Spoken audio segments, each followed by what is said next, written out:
In war, many skills are necessary. Specialized areas from logistics to engineering to command and many dozens of others have to come together in order to make and execute plans from the largest strategic objectives to the smallest tactical engagements. But some skills are more specialized than others, and that can allow specialized units to be far more effective in the right situation. And that is why the men of the United States 10th Mountain Division, among the last of the major U.S. units to arrive in Europe in the waning days of the war against Nazi Germany, were able to make such a difference, and is history that deserves to be remembered. 3 months following the combined Nazi-Soviet invasion of Poland, the Soviet Union attacked Finland. The brief but bloody fighting between the two countries shocked the world, because the supposedly powerful Soviet military faced immediate and significant difficulties. Fighting in weather as cold as negative 45 degrees Fahrenheit, the smaller but tenacious and clever Finnish army inflicted significant casualties and effectively stalled the Soviet assault. The fighting ended in a treaty in March of 1940, which saw Finland give up territory but maintain its independence. More significantly, Finland gained an immense amount of national prestige, while Russia's reputation was seriously bruised. The war encouraged Germany to invade Russia the following year, but that was far from the war's only impact. Among the most dramatic parts of the Finnish defense was their use of skis. Fighting in highly rural, forested terrain in the middle of winter, Finnish infantry skied across rough terrain, outmaneuvering and skirmishing against the mechanized Russians. The ski troops proved themselves incredibly effective, especially in the victory over Soviet troops in the Battle of Suomussalmi. The success of the Finnish troops caught the attention of numerous people in the United States. The most important was likely Charles Minot Minnie Dole, along with John E.P. Morgan. Dole was born in Massachusetts in 1899. He enlisted during World War I, but didn't finish basic training before the war ended. In 1936, Dole was involved in a skiing accident. He was disappointed about how difficult it was for assistance to be rendered and for him to be evacuated. This inspired him to create the National Ski Patrol System, which he formed in 1938.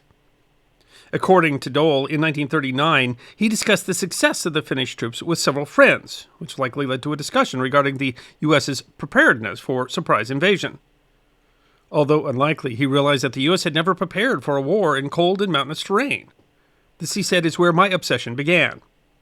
In 1940, he was behind a letter sent to the Secretary of War, offering the National Ski Association's services in preparing for war, but the War Department wasn't interested. Dole was not easily dissuaded, and a month later he complained to a junior officer, explaining what he thought they could provide. A week later, he got an audience with General Virgil Peterson, Inspector General of the U.S. Army. Peterson was amenable, but not influential enough to help, and thought the crusade would ultimately be fruitless. Instead of despairing, Dole and Morgan prepared a plan to get Washington to pay attention. He addressed a letter to President Roosevelt explaining his thinking, which led to a meeting with an aide for the Secretary of War. In September, Dole succeeded in getting a meeting with George C. Marshall, the Army's Chief of Staff. The meeting was short, but Marshall was decisive. 2 members of the General Staff from the Army were sent as liaisons between the NSP and the U.S. Army. In November of 1940, Marshall sent out guidance to the NSP. They were to become fully familiar with local terrain, experiment with means of shelter suitable for ski patrol units, to prepare guides to lead the Army, and extend into inaccessible areas the anti-aircraft and anti-parachute warning services. Dole still had to fight to train an actual mountain warfare unit, and in 1941 emphasized the value in a letter to General Marshall and President Roosevelt. He pointed out that much of the northern United States was covered in snow throughout much of the year, that fighting was already occurring all over the world in mountainous regions, and that Germany already had 14 mountain divisions. Dole suggested a small experimental unit to test tactics and equipment. Less than a month later, Marshall activated the 87th Mountain Infantry Regiment. The Army had been conducting some training, which convinced them that more evaluation was needed. Additionally, fighting in Russia had proven how vital training for winter conditions could be. Dole and the NSP were responsible for recruiting qualified skiers for the unit. Initially, they were asked to find 2,500 candidates in 2 months, and they exceeded that goal by nearly 1,000.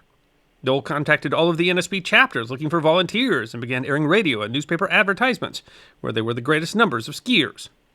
Eventually, applicants would be required to have 3 letters of recommendation attached to their application, and the NSP put an enormous amount of work into vetting the volunteers. As a ski regiment's commander said, "We have found that you cannot just take any trained infantryman and make him a skier or a mountaineer." The Army had no idea how to equip a mountain unit. The initial suggestion was to use a supply catalog called Alaskan Equipment from 1914, which was too dated to be of use, and included heavy, leather, fur-lined coats. Meeting of the Ski Association and the NSP led to the creation of the Volunteer Winter Defense Committee, which provided expertise in investigating winter equipment for the Army. In the summer of 1941, the committee approved a list of approved items, including sleep gear, boots, uniforms, skis, and snowshoe equipment. In April 1942, the Army began construction of Camp Hale near Pando, Colorado. The site was chosen from several options suggested by the National Forest Service that would meet the needs for training. Camp Hale was named after Brigadier General Irving Hale, a Coloradan who had fought in the Spanish-American War and became operational on November 16, 1942. The 87th Mountain Infantry Regiment was activated in Washington State in November 1941. The following year saw the establishment of the Mountain Training Center at Camp Hale. Parts of the 87th were brought to Camp Hale, while much of the regiment began training for the assault on Kiska Island. At Camp Hale, the 86th Mountain Infantry Regiment was formed. Unique training programs were to be created, which were challenging even for those soldiers who knew how to ski. Recreational skiing differed greatly from skiing while carrying military equipment. Troops were also trained on mountaineering and rock climbing. An artificial glacier was made by pouring water over packed snow to train soldiers in ice climbing. Soldiers were tested in the mountain obstacle course as a means of assessment. The Mountain Winter Warfare Board tested soldiers' abilities to make elevated tramways, to move wounded and supplies, and approved Studebaker's T-15, which was produced for the Army as the M28 and M29 Weasel. They also assisted in the creation of the Mountain Operations Field Manual. On July 15, 1943, the 10th Light Division, Alpine, was activated under the command of Brigadier General Lloyd E. Jones. The division was made up of 3 regiments, the 85th, 86th, and 90th, and 3 artillery battalions, which used smaller 75mm pack howitzers instead of the 105 and 155mm pieces used by regular divisions. It also had an anti-aircraft battalion and a motorized engineer company. Training was difficult. Poor staffing plagued the camp, and untrained non-skiing personnel were continually cycled in. More than 30 officers and 2,000 enlisted men were brought in to fill out the division, and the mountain-trained members of the 86th were spread throughout the division. New soldiers trickled in, meaning that the unit had troops at various training levels. Trouble with officers being pulled to fill replacement positions meant that the division couldn't reach full strength until March 22, 1944. During large-scale exercises, the division faced the difficulties of maneuvering at temperatures well below zero.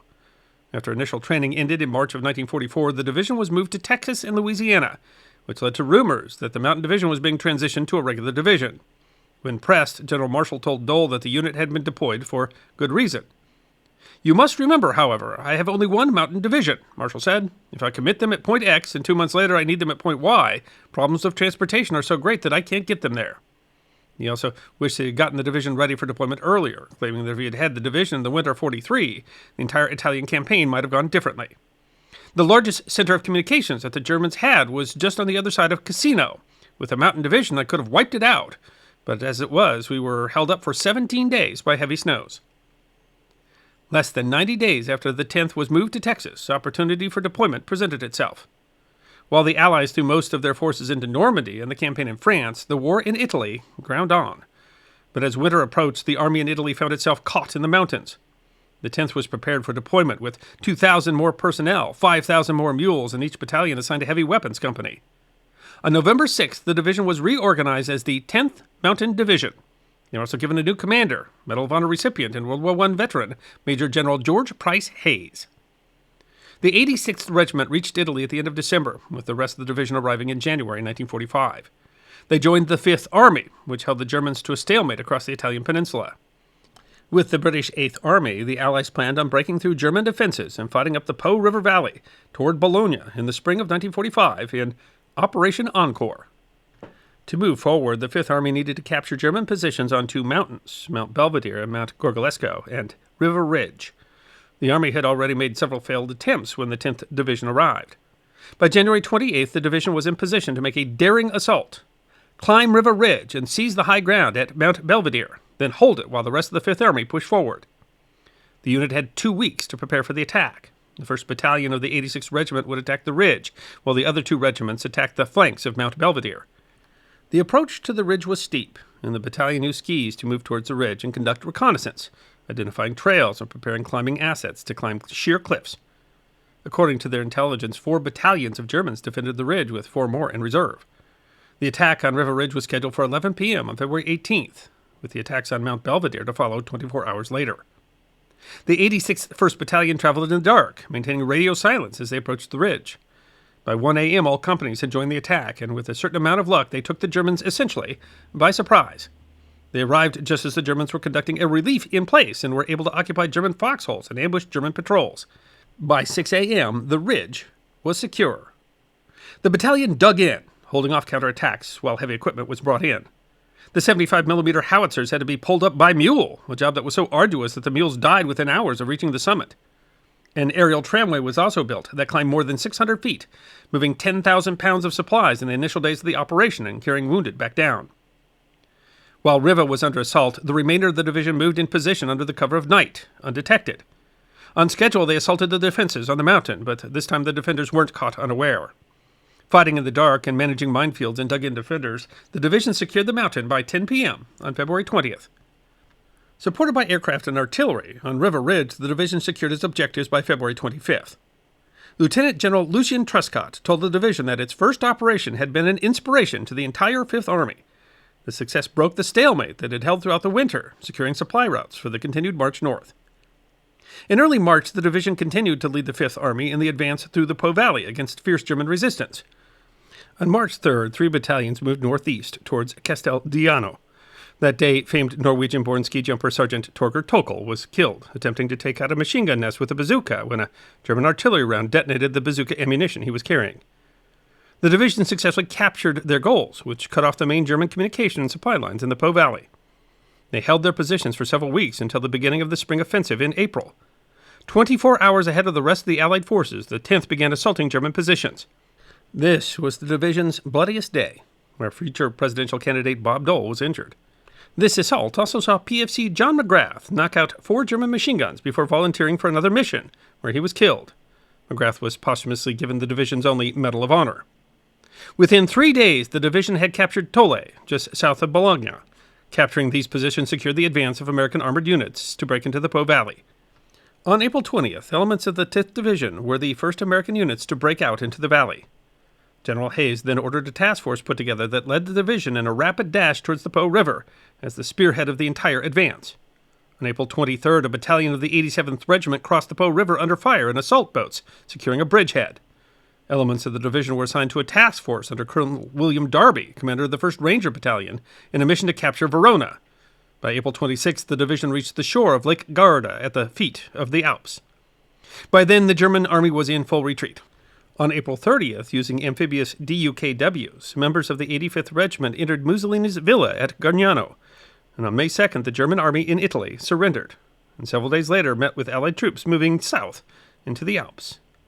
The 10th Mountain Division was really quite unique. They were the only major U.S. Army division to be created as a result of civilian lobbying, and despite all the challenges of the war, they were able to be trained and deployed in time to serve in the war, where their skills proved to be quite vital in breaking the bloody stalemate on the Italian front. Deactivated in November of 1945, the division does live on as a 10th Mountain Division Light Infantry, which has been deployed in many modern conflicts. In addition, many veterans of the 10th Mountain Division went on to found the ski industry as we know it today in America. They founded ski schools, they founded ski magazines, they even founded and managed entire ski areas and became lead ski instructors at least 62 ski areas, including Vail, Aspen, Sugarloaf, and Arapahoe Basin. I hope you enjoyed watching this episode of The History Guy, and if you did, please feel free to like and subscribe and share The History Guy with your friends.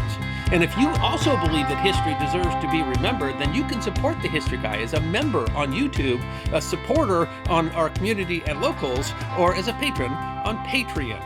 You can also check out our great merchandise shop or book a special message from The History Guy on Cameo.